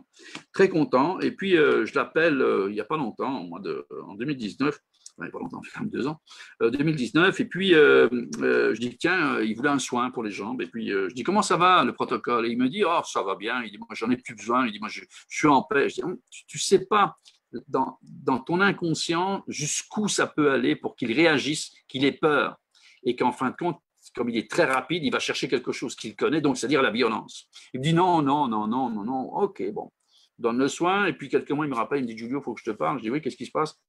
Il me dit, voilà, il me dit, tu sais, moi, je m'entraîne. En effet, le gars, quand je dis s'entraîne, c'est un gars qui s'entraînait tous les jours. Il a des bras, mais alors là, énormes, musclés, pas possible, un coup de taureau, et il me dépassait d'une tête. Donc déjà, bien bâti. Et donc, il me dit, donc, moi, je suis tous les jours au gym et je m'entraîne avec un homosexuel. Je dis, oui, et il me dit, le gars, il est musclé. Il dit, mais on voit qu'il est un peu efféminé, là, tu sais, qu'il a des petites manières. Moi, il dit, ça ne me dérange pas. Mais est arrivé un nouveau. Et le nouveau, il dit, il était vraiment costaud. Il dit, tu vois, moi, je suis costaud, mais lui, il me dépassait d'une tête, mais avec le gabarit qui va avec. Je dis, waouh. Je dis, bonjour, ça terrible. Je dis, qu'est-ce qui s'est passé? Il me dit, tu sais, il nous regardait avec un petit air un peu moqueur. Il dit, moi, je m'en foutais, je m'entraînais, mais tu sais, ça me dérangeait un peu, mais bon, tu sais, il fait ce qu'il veut. Et bon. Mais par contre, là, il est passé à côté de nous et puis il nous a dit, comment ça va les tapettes? Il dit, là, ça a été l'explosion. J'ai sauté dessus. On s'est tabassé dans la salle de gym. On a dû nous séparer et je n'ai pas compris ce qui s'est passé. Et là, je dis, écoute, c'est simple ce qui s'est passé. C'est que ton inconscient, là, il était vraiment blessé, quelque chose qu'il n'accepte pas. Il a été blessé et donc là, ton protocole, comme il n'était pas présent, il a sauté sur ce qu'il connaissait. Ce qu'il connaissait, c'était la bagarre. Il était recherché une vieille façon de réagir, qui était bien ancrée, et tu t'es battu. Voilà ce qui s'est passé. Si maintenant, tu avais eu ton protocole en tête, et tu aurais fait ton protocole, qui est tout simple, vous dire, c'est comment je me sens, respiration, il est où l'ours pour que je réagisse? Il est où le danger de mort pour que j'éclate et que je saute dessus? Il n'y en a pas de danger de mort. Est-ce que je peux me faire plaisir? Oui, qu'est-ce que je vais faire? Je vais continuer de m'entraîner. Merci Serge, et puis voilà. Donc, c'est tout. S'il avait eu ça, ce protocole-là, il aurait rassuré son inconscient, qu'il aurait trouvé une façon de réagir tout à fait consciente et qu'il aurait rassuré et il n'aurait pas sauté dessus. Mais du fait que l'inconscient n'avait pas de protection, de balustrade, il a sauté dans ce qu'il connaissait. Et donc, cette formule inconsciente reste très puissante. Donc, on doit rester vigilant. Ce n'est pas parce que ça fonctionne qu'on dit, bon, maintenant, c'est correct, j'ai plus besoin de ça, mon inconscient fait ce que j'ai à faire. Non, on le maintient. Et c'est ça la conscience. C'est qu'on maintient, on essaie d'être conscient, on densifie la conscience dans son geste quotidien, et puis voilà. Et donc, si j'ai des réactions que je dis, ah non, ça, j'aime pas, là, je fais mon protocole. Je fais mon protocole. C'est une réaction qui me déplaît. Et c'est là qu'on en vient. Moi quand j'entends dire sois qui tu es, sois qui tu es, accepte qui tu es. Non, non. Sois qui tu es, tu es toujours toi-même de toute façon. Sois toi-même, c'est ça, on dit souvent. Tu es toujours toi-même. Même quand tu es ultra violent, tu es toi-même. Quand tu es quelqu'un que tu n'aimes pas, tu es toi-même. Il n'y a pas, c'est mon chien, j'ai un gros chien, excusez-moi. C'est toujours toi-même. Même quand tu ne t'aimes pas, tu es toi-même. Si maintenant ton toi-même ne te convient pas, ben, crée un autre toi-même. Crée-le. Ne sois pas une émanation de ce que tu es, crée un nouveau toi-même. Et créer un nouveau toi-même, ben, tu as un tas de choses pour arriver. Tu as l'observation, créer à partir de rien, etc., etc. Tu crées un autre toi-même. Et ça, il faut s'enlever, sois toi-même. Parce que sois toi-même quand tout va bien et qu'on est heureux avec soi-même, ben bien sûr, reste toi-même. En effet, sois toi-même, tu es heureux, et tu rends les gens heureux, ben sois toi-même. Reste toi-même. Si maintenant, ça ne se passe pas comme ça, ben arrête d'être toi-même et fais-toi un toi-même. Parce qu'on est dans la mécanique, on n'est pas dans la spiritualité, être soi-même. Ça, c'est pipeau. La spiritualité, ça se passe en dehors de soi-même. Donc c'est ça. Excusez-moi, quand je dis c'est pipeau, je veux blesser personne. Hein, c'est pas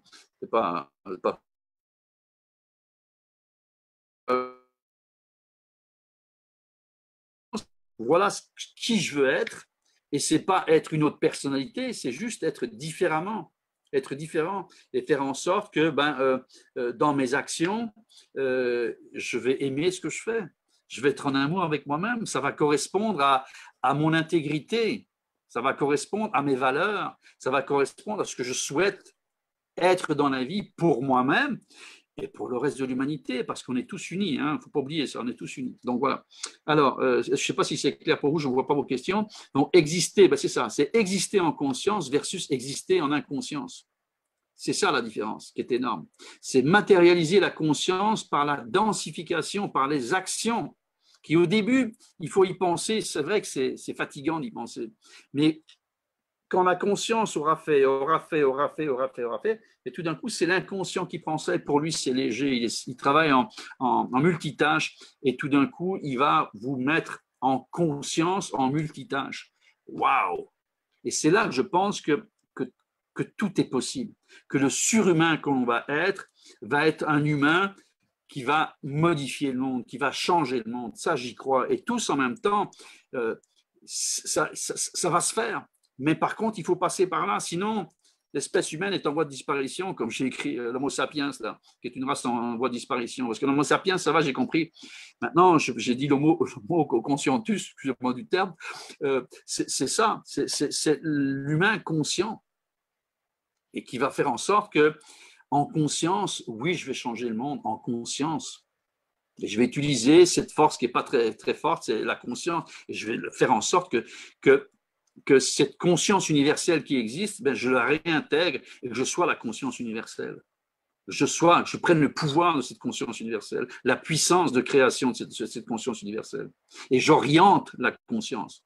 Parce que être conscient que les gens souffrent, c'est une conscience, moi, qui me dérange. Si je ne fais que prendre conscience. C'est dérangeant. Savoir que les gens qui souffrent, je ne vais pas vivre bien, ça ne m'intéresse pas. Si par contre, j'entame des choses dans ma conscience et que j'essaie de faire des choses, là, oui, là, je vais dire, OK, là, je veux bien observer les choses et observer ce qui ne va pas et m'arranger pour faire en sorte que ça puisse changer l'esprit de chaque être humain et l'esprit du monde. Et qu'on arrête qu'on arrête de vivre comme on vit depuis des milliers d'années. C'est ça la nouvelle Terre, c'est ça la nouvelle conscience, c'est ça la transformation que je pense que la planète a besoin. C'est vraiment, on change, on sort de paradigme, on sort d'une matrice et on crée autre chose.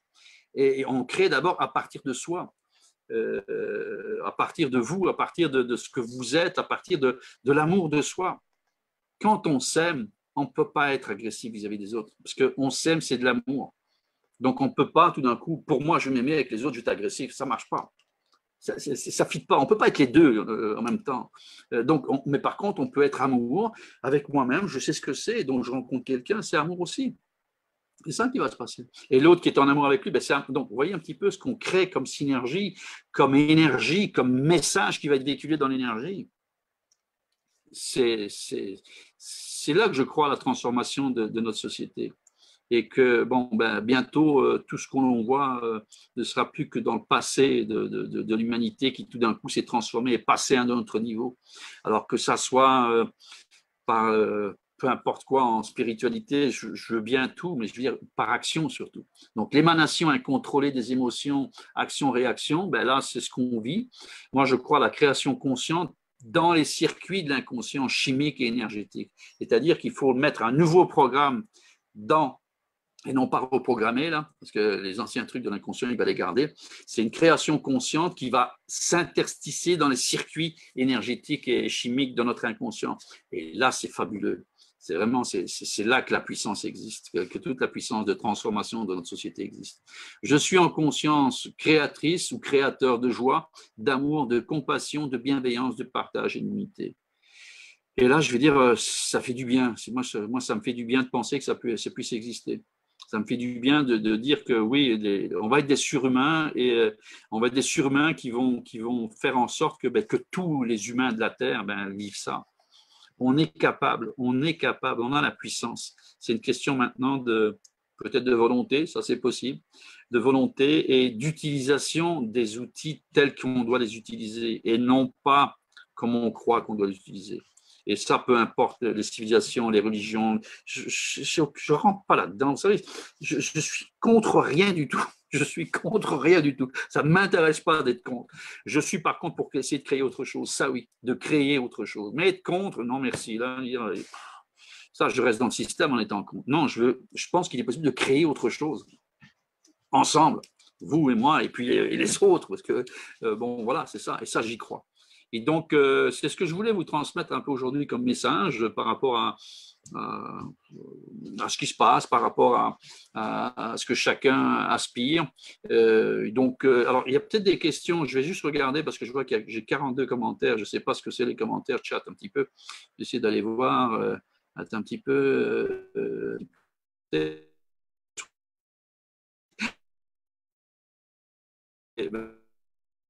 Que ça c'est Mimi, je crois, qui me dit, Mimi de Belgique, oui, tout à fait.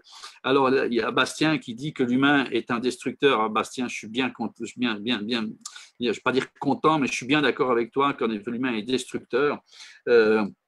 Alors ça, je ne sais pas c'est qui, c'est un petit peu, je vais essayer d'élargir un peu pour que je puisse voir qui. Ah, c'est Anne qui dit que les guides et les anges sont des outils pour se trouver soi-même aussi, bien sûr, se connaître, retrouver notre être premier. Les violences et la colère servent à nourrir les plus puissants, bien d'accord. Et je dois dire que peu importe comment on le fait, l'important c'est que dans le quotidien, tes actions conscientes, tu puisses les voir. Peu importe à qui tu demandes, que ça soit aux anges, que ça soit... Moi, je crois en tout, donc il n'y a pas de souci avec ça. Mais seulement, il faut que ça serve à quelque chose. Il ne faut pas que ça serve uniquement à nourrir une spiritualité qui ne porte pas ses fruits dans l'humanité. Il ne faut pas se révolter, justement. L'ensemble, tout est amour, mais la paix se matérialise dans la matière. Tout à fait, ça, je suis bien d'accord. On est bien d'accord là-dessus. Alors, certains se nourrissent de cette souffrance, et oui, tout à fait. Mais oui. Donc, on nourrit des vampires, et donc, excusez-moi du terme, mais et parfois même nous-mêmes, hein, ça nous fait vivre. D'être victime de notre passé, victime de notre vie, c'est une façon d'être, hein, je veux dire, c'est une façon de... Et ça devient comme une accoutumance à une drogue. Hein. J'aime l'alcool, donc je bois de l'alcool. Pourquoi? Parce que j'aime l'alcool. Et pourquoi tu bois de l'alcool? Parce que j'aime l'alcool. Et puis voilà, donc c'est pareil. Au Bhoutan et en Amazonie, justement, ils vivent dans leur monde intérieur pour irradier oui, c'est ça, le positif, tout à fait, à l'extérieur et sa paix. Bien sûr, c'est une petite communauté. Je suis certain que le Bhoutan a une influence dans le monde. Pourquoi j'en parle? Je ne connais même pas le Bhoutan, je crois savoir où c'est, et pourtant on en parle. Donc c'est que ça a un impact, c'est sûr. Alors, depuis tout petit, on te met en compétition. Ben oui, tout à fait. Tu dois être le meilleur en tout. Ben oui, aussi. Et on devient égoïste. Ben oui, bien sûr, parce qu'il y a une question de compétition dont tu dois être au-dessus. Tu dois être au-dessus de certaines personnes qui sont en dessous. Comment tu fais pour être au-dessus avec les autres en dessous? Ben, il faut peut-être parfois piétiner dessus, marcher sur les doigts pour qu'ils tombent un peu plus bas. J'exagère un peu. Alors ici, oui, Marie-François, ce sont des clichés qu'on nous a abrutis depuis l'enfance, tout à fait. Le plus difficile, c'est de contrer tout ce qu'on nous a inculqué. C'est vrai, je dirais que c'est même pas contrer, c'est passer, créer autre chose, c'est aller plus loin que ça, parce que il y a des choses qui sont tellement ancrées en nous que c'est difficile de faire partir. Et donc, on crée autre chose, tout simplement. On crée un état d'être qui va être notre façon d'être et qui va faire toute la différence. Et tout ce qui est en dessous, ben, l'inconscient le gardera s'il le veut, mais je ne vis plus là-dedans, je vis plus dans cette matrice-là. Il faudrait enseigner l'empathie, ben oui, bien sûr, l'empathie, l'amour, la bienveillance, la compassion, tout ça. Tout à fait, donc tu as tout à fait compris. Le but, justement, de maintenir, c'est ça, de nous maintenir dans l'ignorance. Moi, je dis c'est ça parce que moi, je lis, vous ne vous lisez pas. Le but est justement de nous maintenir dans l'ignorance. Tout à fait. Et donc, prendre l'air, attendez un petit peu, je ne sais pas si je vais pouvoir le mettre là, peut-être bien qu'il va être d'accord ou pas. Oui, comme ça, vous allez pouvoir le voir aussi. Voilà, vous allez pouvoir lire avec moi. Donc, prendre l'air dans la nature, justement, même inconsciemment, ça fait prendre conscience des merveilles autour de soi. Oui, et il faut observer, c'est ça exactement, il faut observer pour pouvoir que l'expérience rentre en nous. Parce que si on regarde avec des yeux émerveillés, mais qu'on n'observe pas ce qui se passe, ça ne rentre pas en nous. C'est ça, et de ressentir de l'intérieur ce qui se passe en nous. Comme quand on agit par automatisme, justement, ben, il faut observer cet automatisme et pourquoi on le fait inconsciemment. Exactement. C'est fatigant, mais ça fonctionne bien, d'accord. Oui, Julien, on peut se protéger. Alors, le corps de souffrance collectif, et oui, en effet, on baigne tous là-dedans et ça, on fait partie de ça. Je veux dire, le collectif, l'inconscient collectif existe. Et donc, il existe le corps d'amour et le corps collectif, oui, tout à fait, mais c'est pareil, c'est un corps collectif. Ce sont aussi de très bonnes vibrations. Émaner l'amour inconditionnel et empathie crée des vibrations qui peuvent protéger contre les mauvaises, oui aussi. Mais je dirais qu'il faut, c'est sûr que ça protège, on peut se protéger. Mais comme l'humanité est une, moi je crois qu'on sera tous, comment je veux dire, en amour quand tous seront en amour. On ne peut pas laisser des gens sur le côté sous prétexte qui ne correspondent pas à nous. Je dirais que moi je crois en humanité unie, donc tout le monde fera partie, les bons comme les méchants, entre guillemets, si on peut parler de bons et de méchants. Ce sont des humains. C'est l'espèce humaine, c'est l'ensemble qui fait qu'on va être des êtres extraordinaires. Pas, même s'il en reste un, c'est un trop, ça ne marche pas. Il faut vraiment que lui aussi soit avec nous. Alors, il faudrait, je m'engage à rendre un monde meilleur, ben c'est bravo, bravo, bravo.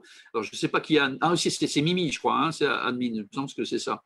Il faudrait faire la même chose pour le positif, encenser, ressasser tout ce qui est bon, oui, ah, oui. Bon, je ne veux pas parler de ce qu'elle dit. Non, pas toutes, mais non, pas toutes. Quoi qu'il arrive, il faut avancer, se souvenir des bons moments qui aident à positiver. Ben oui, bien sûr. Et il faut faire l'effet velcro sur les bons moments, parce que l'inconscient fait l'effet velcro sur les mauvais moments. Donc lui, il a son velcro. Créons notre velcro. Et il faut amplifier. C'est vraiment, si vous avez vécu 5 minutes de plaisir, il faut l'amplifier pendant 10 minutes et vous remercier d'être capable d'apprécier ces bons moments. Oui, je me rends compte que je suis capable d'apprécier ce moment, ce café que j'ai pris. Mais merci de pouvoir apprécier. Vous savez, apprécier, ça veut dire que j'observe, je regarde, je goûte et je fais un cadeau pour moi. C'est tout ça en même temps et c'est génial ça. Alors, quoi qu'il arrive, c'est ça, oui. Attendez un petit peu, je continue. Se connaître intérieurement, c'est s'aimer avant de pouvoir donner après, c'est bien sûr. Et c'est se connaître, bien sûr, et s'aimer. C'est ça que j'essaie d'expliquer depuis le début. Oui, tout à fait, Mimi.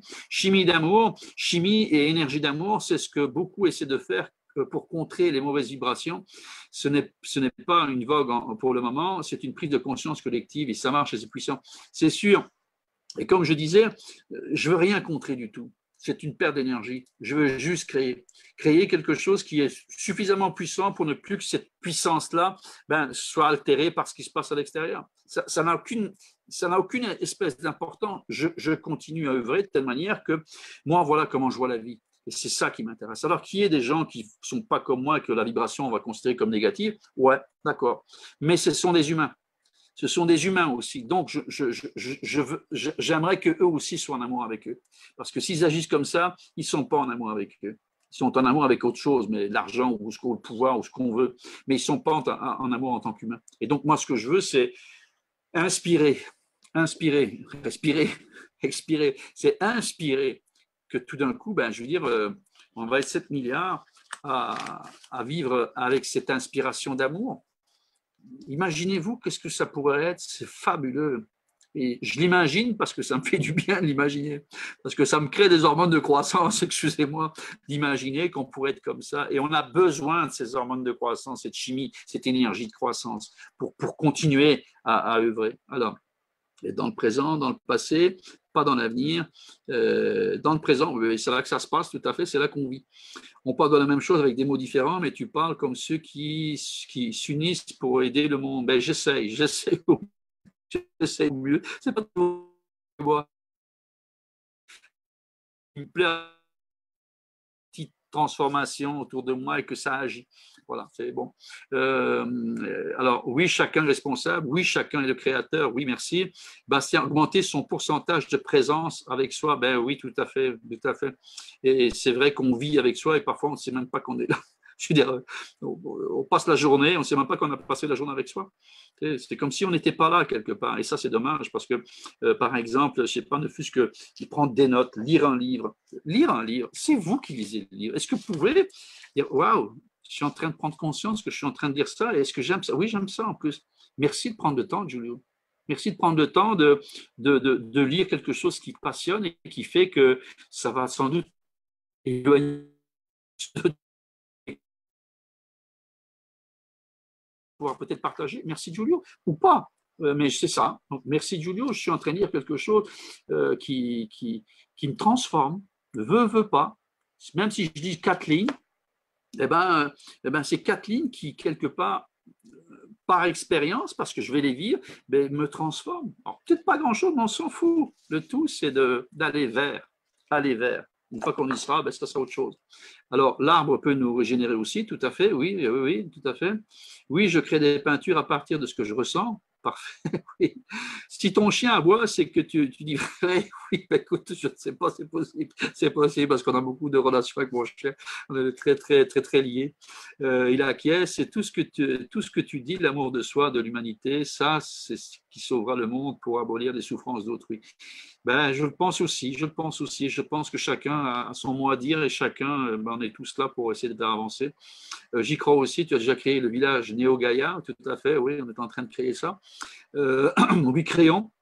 Alors, je crois aussi aux humains, mais la plupart, mais les plus fragiles, malgré que nous résisterons à cette puissance d'énergie. C'est vrai que la fragilité humaine, c'est important, et je veux dire que la souffrance, c'est pas supportable. Peu importe qui on est. Non, sorry pour les fautes, t'inquiète pas, je lis pas les fautes parce que j'en fais aussi, t'inquiète pas. Alors, résisteront. Les plus fragiles sont ceux qui croient qu'ils sont puissants. Et oui, mais c'est des croyances et ils croient en leurs croyances. C'est bien pour ça que je dis qu'on n'est pas une croyance. On n'est pas une croyance. Et tant que tu crois que tu es une croyance, c'est sûr qu'il y a encore des choses à faire, des petits chemins à parcourir. Il faut commencer modestement dans sa sphère. Tout à fait, Marie-Françoise. Par exemple, les autres produiront ce que nous créons. Oui, oui, c'est ça. C'est tout à fait ça. Tout à fait ça. Mais je crois que j'ai passé à travers mon message. Je ne sais pas si sur Facebook il y en a. Je vais regarder si vous avez d'autres messages sur Facebook. Il y a 22 commentaires. Attends un petit peu. Je vais me permettre de les lire aussi. Ce que nous créons. Oui, oui, c'est ça. Ah, c'est ça. Je me parle. Non, attends. Je crois que j'ai passé à travers mon message. Oui. Je ne sais pas si sur Facebook il y en a. Je vais regarder si vous avez d'autres messages sur Facebook. Il y a 22 commentaires. Je vais me permettre de les lire aussi. Facebook est un peu en retard, mais je ne sais pas quoi faire pour ne pas qu'ils m'entendent. Attendez un petit peu. Comment je peux pas couper le son? Apparemment, c'est peut-être bien ici. Voilà, je vais faire ça ici. Voilà, comme ça on n'entend plus. Alors, bon. Je vais commencer ici. Donc, bon, Nathalie, oui, bonsoir Giulio, il y a beaucoup de souffrance aujourd'hui. Oui, tout à fait, Nathalie, oui. Sylvie Coutier qui me dit, ok, tu as tout à fait raison, merci. Sylvie Bondu, oh my God, long time, see you. Oui, ok, c'est vrai, Sophie, ça fait un petit bout.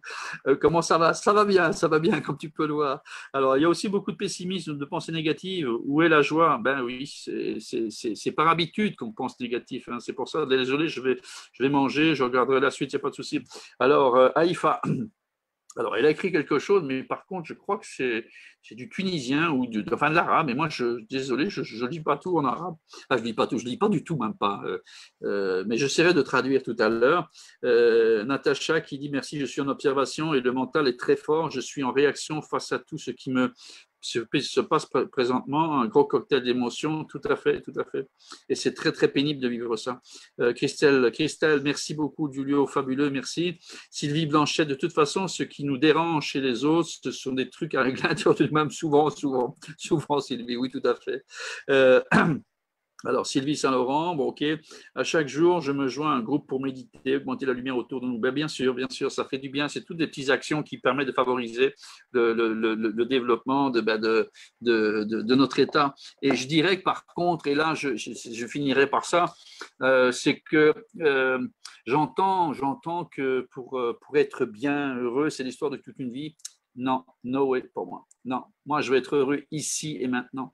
Alors c'est sûr que j'ai eu des choses à faire et que j'ai encore des choses à faire, mais s'il faut que j'attende la fin de ma vie pour dire ah ça y est je suis heureux, non,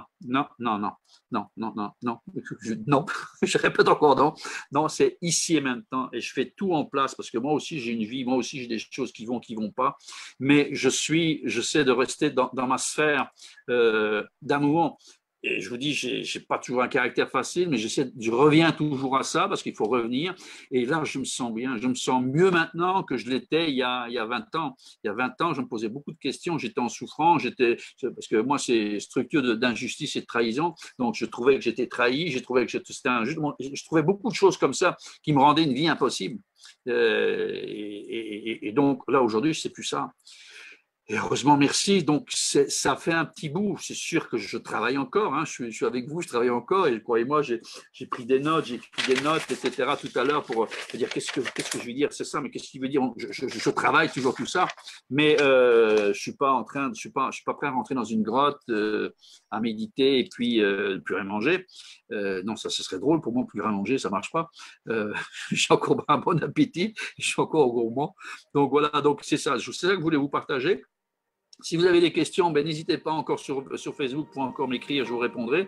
Ou alors m'écrire directement à info@juliofioravanti.com. Je me ferai un plaisir parce qu'il y aura une suite à ça. Je ne sais pas encore, je sais plus ou moins vers quoi je vais y aller, mais je ne sais pas ce que je vais reprendre pour vous expliquer tout ça. Et puis partagez, si ça a de la résonance en vous, partagez. Parce que c'est plus on est fou, plus on rit, si on peut dire. Donc, c'est une vieille phrase, mais je veux dire, c'est quelque chose que je t'aimerais, qui aille plus loin que ma petite tête, tout simplement. Merci beaucoup de votre présence, j'apprécie beaucoup. Et je vous souhaite une excellente soirée, parce que là, je pense que j'ai beaucoup